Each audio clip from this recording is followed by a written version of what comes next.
샬롬. 2025년 6월 16일 월요일 하나님 나라를 시작하는 말씀 묵상 시간입니다. 오늘은 작년 삼순 공영란 권사님께서 역대상 17장 1절에서 15절까지 말씀을 봉독해 주시겠습니다. 하나님의 말씀을 경청하십시오. 다윗이 그의 궁전에 거주할 때에 다윗이 선지자 나단에게 이르되 나는 백향목 궁에 거주하거늘 여호와의 언약궤는 휘장 아래 있도다. 나단이 다윗에게 아뢰되 하나님이 왕과 함께 계시니 마음에 있는 바를 모두 행하소서. 그 밤에 하나님의 말씀이 나단에게 임하여 이르시되 가서 내 종 다윗에게 말하기를 여호와의 말씀이 너는 내가 거할 집을 건축하지 말라. 내가 이스라엘을 애굽에서 올라오게 한 날부터 오늘까지 집에 있지 아니하고 오직 이 장막과 저 장막에 있으며 이 성막과 저 성막에 있었나니 이스라엘 무리와 더불어 가는 모든 곳에서 내가 내 백성을 먹이라고 명령한 이스라엘 어느 사사에게 내가 말하기를 너희가 어찌하여 내 백향목 집을 건축하지 아니하였느냐고 말하였느니라 하고 또한 내 종 다윗에게 이처럼 말하라. 만군의 여호와께서 이처럼 말씀하시기를 내가 너를 목장 곧 양떼를 따라다니던 데에서 데려다가 내 백성 이스라엘의 주권자로 삼고 내가 어디로 가든지 내가 너와 함께 있어 내 모든 대적을 내 앞에서 멸하였은즉 세상에서 존귀한 자들의 이름 같은 이름을 네게 만들어 주리라. 내가 또 내 백성 이스라엘을 위하여 한 곳을 정하여 그들을 심고 그들이 그곳에서 거주하면서 다시는 옮겨가지 아니하게 하며 악한 사람들에게 전과 같이 그들을 해치지 못하게 하여 전에 내가 사사에게 명령하여 내 백성 이스라엘을 다스리던 때와 같지 아니하게 하고 또 내 모든 대적으로 내게 복종하게 하리라. 또 내게 이르노니 여호와가 너를 위하여 한 왕조를 세울지라. 내 생명의 연한이 차서 내가 조상에게로 돌아가면 내가 내 뒤에 내 씨 곧 내 아들 중 하나를 세우고 그 나라를 견고하게 하리니 그는 나를 위하여 집을 건축할 것이요 나는 그의 왕위를 영원히 견고하게 하리라. 나는 그의 아버지가 되고 그는 나의 아들이 되리니 나의 인자를 그에게서 빼앗지 아니하기를 내가 내 전에 있던 자에게서 빼앗음과 같이 하지 아니할 것이며 내가 영원히 그를 내 집과 내 나라에 세우리니 그 왕위가 영원히 견고하리라 하셨다 하라. 나단이 이 모든 말씀과 이 모든 계시대로 다윗에게 전하니라. 아멘. 높은 뜻 교회에서 사역을 하다 보니 건물이 없는 곳에서 예배를 드리는 게 어색하지 않습니다. 물론 아직도 일명 성전이 없는 것에 대해 어색해하시고 의아해하시는 분들이 계십니다. 그런데 한국교회가 급속도로 성장하면서 교회 건축과 관련된 문제들이 참 많았고 그로 인한 아픔과 상처가 있는 분들은 건물 없는 교회에 대한 긍정적 피드백이 많습니다. 아시는 것처럼 유럽의 많은 교회들이 문을 닫고 있습니다. 화려한 건축 양식을 통해 멋지게 지었던 교회들이 지금은 미술관, 박물관, 그리고 술집 등으로 바뀌고 있다는 가슴 아픈 이야기가 있습니다. 우리나라에도 영종도에 가면 교회 건물의 외관을 그대로 보존하고 내부는 카페로 리모델링하여 영업을 하는 카페가 있습니다. 알고 보니 이런 건물을 매입해서 카페처럼 용도로 변경해 사용하는 경우가 점차 늘어나는 것 같습니다. 높은 뜻 숭의교회 시절 보이지 않는 성전 건축이라는 캐치프레이즈가 참 신선하고 충격적이었습니다. 5,000명이나 되는 성도들이 마음만 먹으면 얼마든지 땅도 사고 건물도 짓고 또 10,000명, 20,000명 성장시켜서 화려하고 웅장한 성전을 지을 수 있었겠지만 당시 보이지 않는 성전 건축 프로젝트를 하면서 200억을 모금해 빈민들의 자활사업, 통일한국을 위한 준비, 인재 양성을 위한 사역을 계획했습니다. 하나님이 정말 기뻐하시는 성전 건축이란 무엇일까 고민하며 추진했던 그 사업에 많은 성도님들이 기쁨으로 동참했던 기억이 납니다. 다윗 왕은 나단 선지자에게 나는 백향목 궁에 거주하는데 하나님의 언약궤가 휘장 아래 있는 것이 마음에 걸렸습니다. 그래서 나단 선지자는 왕의 마음에 하고 싶은 대로 행하라고 제안하죠. 그런데 하나님께서 나단 선지자에게 나타나셔서 다윗 왕에게 너는 내가 거할 집을 건축하지 말아라 이렇게 말씀하십니다. 내가 이집트에서 오늘날에 이르기까지 집에 있지 않고 이 장막 저 장막을 다니며 떠돌았다. 여호수아 시대와 사사 시대를 지나 사울 왕이 있을 때까지도 나를 위해 왜 백향목 집을 건축하지 아니하냐고 말한 적이 없다. 다윗의 마음은 너무 고맙고 충분히 이해하지만 내가 지금 나를 위해 성전을 건축하지 않는다 해도 너와 영원히 함께할 것이고 너의 모든 대적을 멸하며 너를 존귀케 할 것이다 라고 말씀하셨습니다. 사랑하는 성도 여러분, 우리 하나님 너무 멋지지 않으신가요? 우리가 믿는 하나님이 이런 분이시라는 게 참 감사합니다. 당시 고대 근동에서 신을 숭배할 때 가장 중요한 건 신전이었습니다. 자신들이 믿는 신을 위해 최고의 것, 최상의 것을 제공했는데요. 신전의 규모와 양식, 화려하고 고급스러운 자재, 조각과 작품 등 신이 거주하는 집을 만든다는 건 너무나 중요했고 우선적으로 해야 할 일이었습니다. 다윗도 그것을 알았기에 왕궁은 있었지만 하나님을 위한 집이 없다는 것이 마음에 걸렸던 겁니다. 그런데 하나님께서 나는 괜찮다 라고 말씀하신 겁니다. 물론 하나님이 거주할 집이 필요 없다는 것은 아닐 겁니다. 하지만 그것이 가장 중요한 우선순위는 아니다 라고 하나님께서 말씀하신 거죠. 다윗이 성전을 건축하지 않도록 하신 하나님의 여러 가지 뜻이 있었습니다. 그리고 다윗의 아들 솔로몬을 통해 성전 건축을 진행하는데요. 나단 선지자가 다윗을 통해 너의 아들 중 하나가 나를 위해 집을 건축할 것이라는 이 예언은 솔로몬을 향한 예언이기도 했지만 사실 궁극적으로 예수 그리스도를 통한 하나님 나라의 완성을 의미합니다.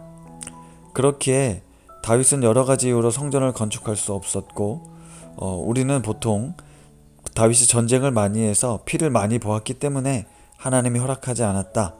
솔로몬을 통해서 평화의 시대에 하나님의 전을 건축하게 하신 것이다 라고 해서 이 성전 건축의 의미와 당위성을 이야기하지만 사실 하나님께서는 솔로몬을 통한 성전 건축이 궁극적으로 원하셨던 바는 또 아닙니다. 그래서 오늘 이 말씀을 보며 하나님이 자신이 거주할 집을 간절히 원했다라고 해석할 수는 없습니다. 그런데 오늘날 우리는 왜 이렇게 건축에 심혈을 기울였던 것일까? 그리고 교회당, 예배당이라 하지 않고 성전이란 거룩한 이름을 붙여가며 성도들에게 이것이 정말 주님을 위한 일이라고 하나님께 최고의 것을 드려야 한다고 주장했는지 모르겠습니다. 사랑하는 성도 여러분, 교회는 예수를 주로 고백하는 사람들의 모임입니다. 주님은 우리 안에 함께 거하십니다.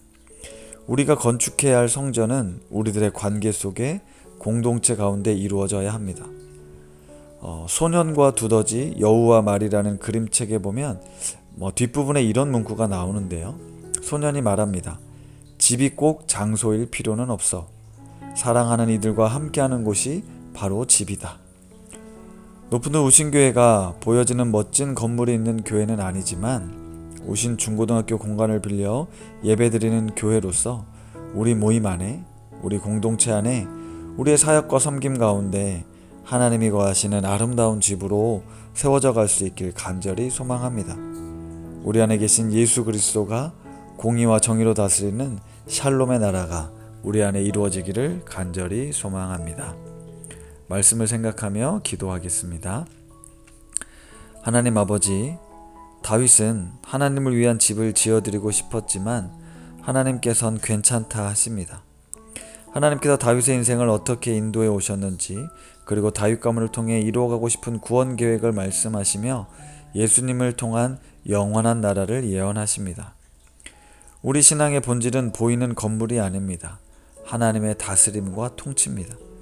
나의 삶 가운데, 그리고 내가 관계 맺고 있는 가정과 공동체 가운데 하나님의 좌정하심과 다스리시는 하나님의 나라가 임하길 하나님이 거하시는 성전이 되기를 간절히 소망합니다. 예수님의 이름으로 기도합니다. 아멘. 오늘 말씀을 봉독해 주신 공영란 권사님의 사연입니다. 안녕하세요. 장년 삼순 공영란 권사입니다. 담임 목사님께서 하나씩 녹음을 부탁하셨습니다. 저번에도 김영호 목사님께서 부탁했는데 그땐 할 수 없는 상황이라 다음으로 미루었습니다. 오신 성도님들도 어려운 마음이 있어도 삶을 나누어 주셨던 것처럼 용기 내어 감사를 세어보니 잊고 지낸 은혜가 더 많았습니다. 감사. 어린 시절이 생각이 나네요. 동네 언니들, 친구들 따라 교회를 처음 가게 되었습니다.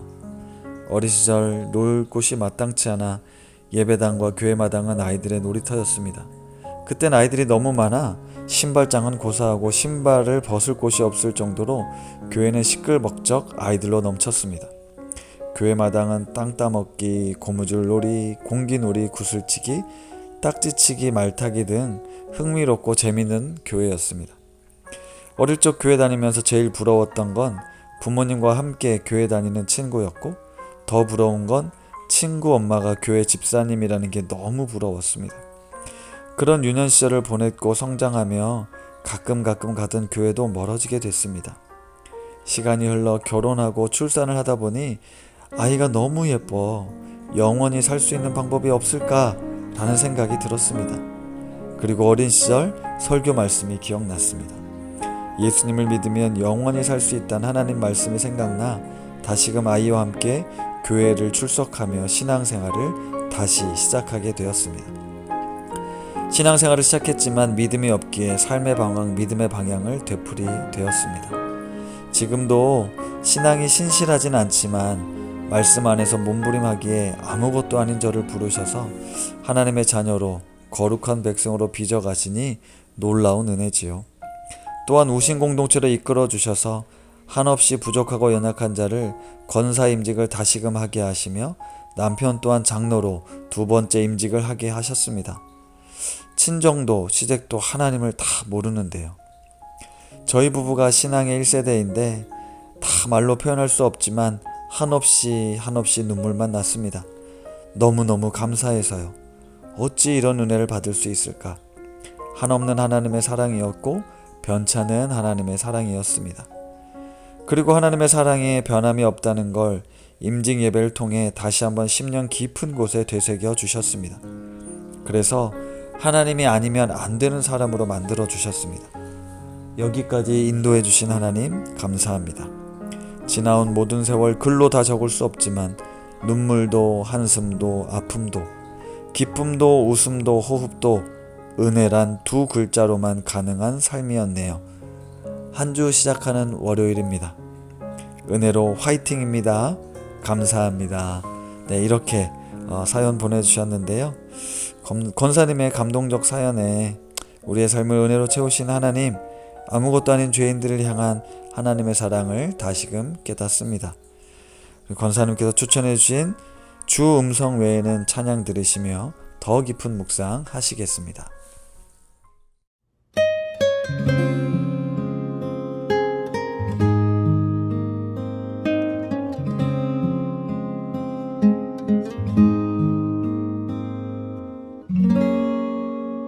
주 음성 외에는 더 기쁨 없도다. 날 사랑하신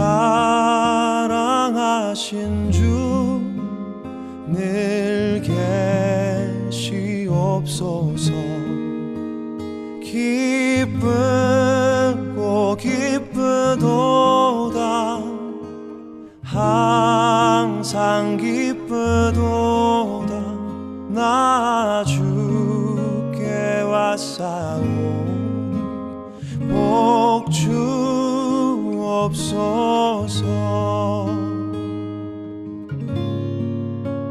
그 귀한 언약을 이루어 주시고 주 명령 따를 때 늘 계시옵소서. 기쁘고 기쁘도다 항상 기쁘도다 나 주께 왔사오니 복 주옵소서.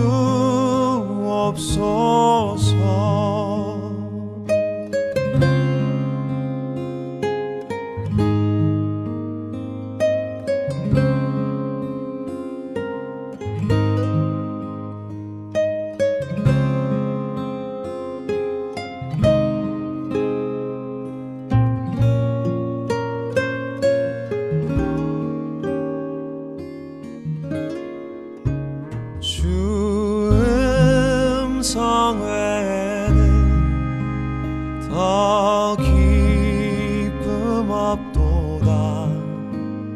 날 사랑하신 주 늘 계시옵소서. 기쁘고 기쁘도다 항상 기쁘도다 나 주께 왔사오니 복 주옵소서.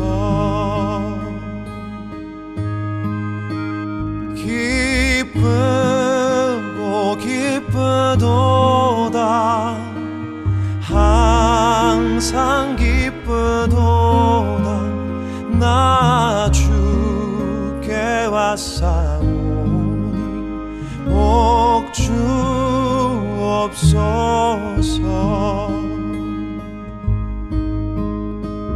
나 주께 왔사오니